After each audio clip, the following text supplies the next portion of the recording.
Yeah. Well, I think because I'm not. I've dabbled in the monthly business. The monthly business. You're not letting me have worldly gear, and you're taking monthly business. Monthly business is the official term for it. Actually, I'll have you know, Alex.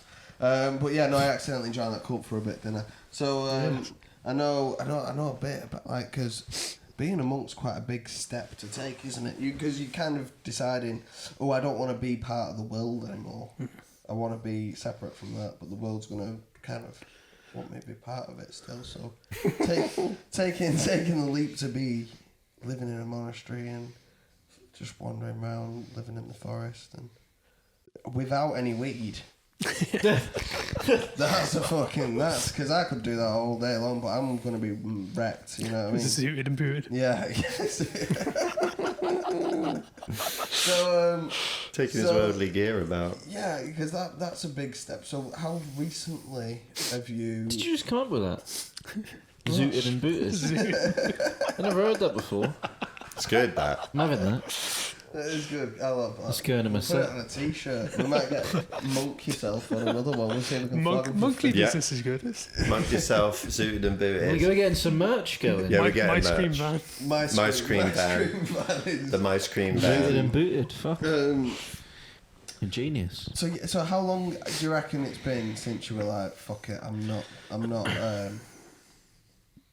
Ben anymore. I'm a monk.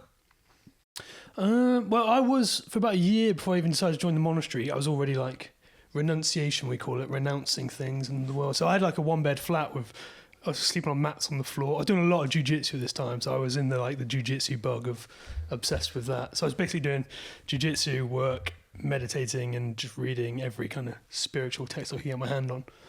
So I was already well and truly in that zone of like sleeping on the floor. Grappling on the floor, just like disciplined and living like a monk. And then it was just kind of a natural process of stripping some things back. And what was the hardest thing to get rid of? Or was anything particularly that was difficult to renounce?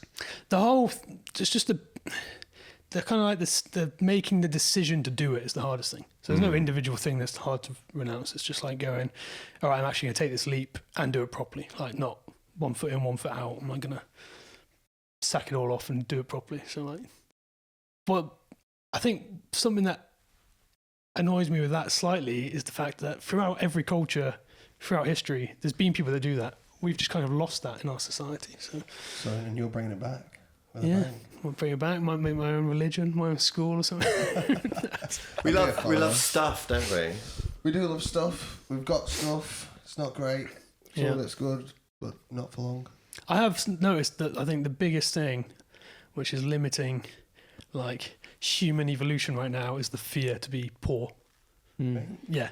And the shame. People are petrified. Yeah, people are petrified to say the right thing in case they lose it, or to say what they want to say, or do what they want to do, in case they get cancelled or lose their job. Or unless you're in Manchester and apparently everyone's poor, and it's you have to pretend to be poor, but you also have to drink loads of booze all the time and go out for food all the time. Chris Rock. So you can't be poor, but you should have been poor. Well, in also your life. the doll plays pretty well. yeah. You know what I mean? Chris Rock's got you can get at McDonald's every night. Yeah.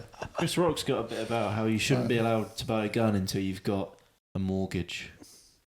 Because you've often been wanting to quit your job, but then you think, oh, fuck, got to pay the mortgage. Shit, man, I'm not going to be able to buy a gun then.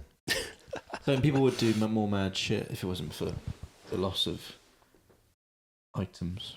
Because a mortgage is an item, really. Well, the best Chris Rock bit about guns is that guns should be free, but bullets should cost $5,000. Yeah.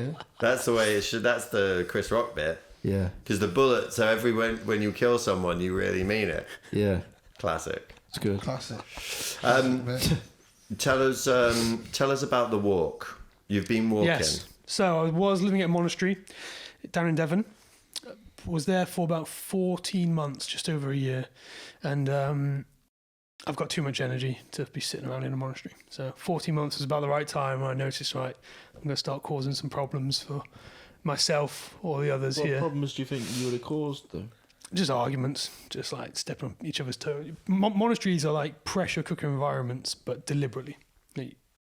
All of the ways you would usually express yourself, relieve yourself, release tension are out of the window. So, and there's lots of strict rules about right speech and saying the right thing and everything. So, it can get pretty tense there. And there's They're like a kitchen. yeah.